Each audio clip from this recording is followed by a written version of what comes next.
All right, let's move on to question number 41. What percentage of total distribution has 3 sigma from the mean equal to A 68.26, B 99.99, C 95.46, and D 99.73?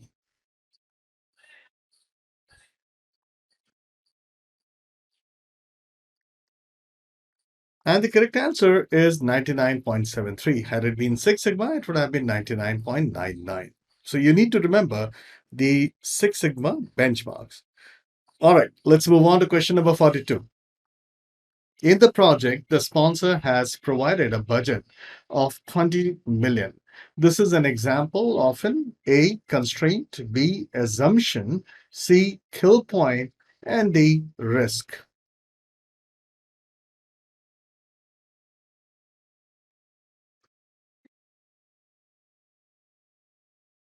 And the correct answer is constraint. Any limiting factor, whether it is money, whether it is time, whether it is anything, provisions of the contract, they are all constrained. You have to plan within them and you have to ensure through plan that these constraints are not violated. So that's the meaning of the term constraint. And the answer for this question is alpha. All right, let's move on to question number 43.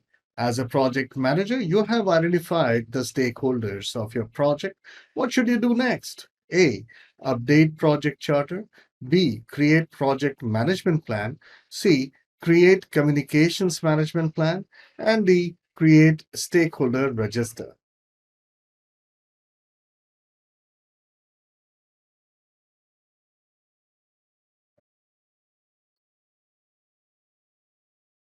And the correct answer is create stakeholder register. See, once you've identified the all the stakeholders, you have to get them documented, right? So this is the best option because the question is talking about next, the immediate next thing that you're going to do. In fact, if you look at A, B, and C, they are quite distant. In fact, if you look at A, project chart is created even before identifying the stakeholders. So this is not even a correct answer. But B and C are done much, much, much later. So, yeah, so you can, if you're not able to select an answer directly, also look at elimination, right? So, the very next thing that you're going to do is create stakeholder register.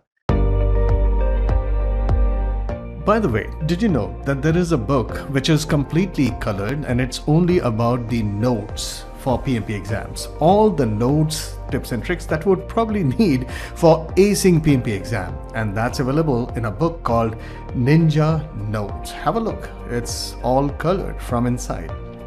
All right. Where do you find this? Ninja Notes for PMP 2021? Well, let's go to Amazon.com. Pass Notes, right? That's it. Read and Pass Notes. That's my publication. And you have a few other books, and this is the book that I'm talking about. Now, this is available in 2 different versions. One is Kindle, which is for $9, and the paperback, which is completely colored from inside, is $38. Paperback is now available only for US and a few other European and Japanese clients. In India, we have only the Kindle version. If you're from India, you'll just have to go to Amazon.in. And over here, you'll have to type the same thing, read and pass notes. And voila, you'll get the same. So you have for $449. Moving on to question number 44. Which of the following is a hierarchical representation of project risks? A. Risk register. B. Risk mitigation. C. Risk categories. And D. Risk breakdown structure.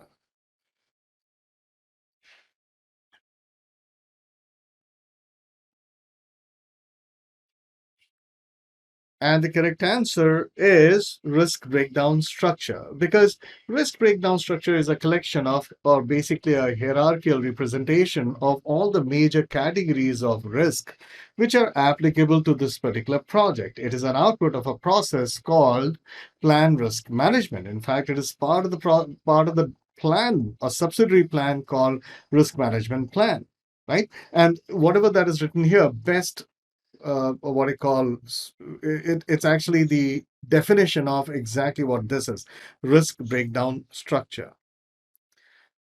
Question number 45. A goal of your latest project is to incrementally deliver business value. Your client wants to know in which iteration you plan to deliver certain product functionality. What do you tell your client? A, you tell her that because agile methods are used in this project, it is not possible to say. B, you inform her that you need to consult the product roadmap.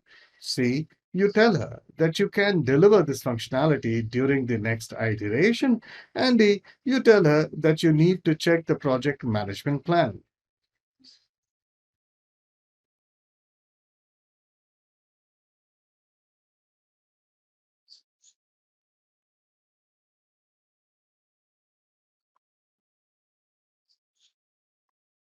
And the correct answer is B. You inform her that you need to consult the product roadmap.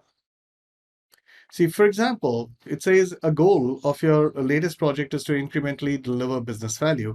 Your client wants to know in which iteration you plan to deliver a certain product functionality. And what does your roadmap show? It shows you the sequence of the overall releases. Right? Releases provide you the functionality. And there's a rough idea as which of these releases would in general contain which kind of functionality. And therefore, among the options provided, the best answer is you inform her that you need to consult the product roadmap because that is from there you'll come to know exactly which feature in general would be provided in which series of releases.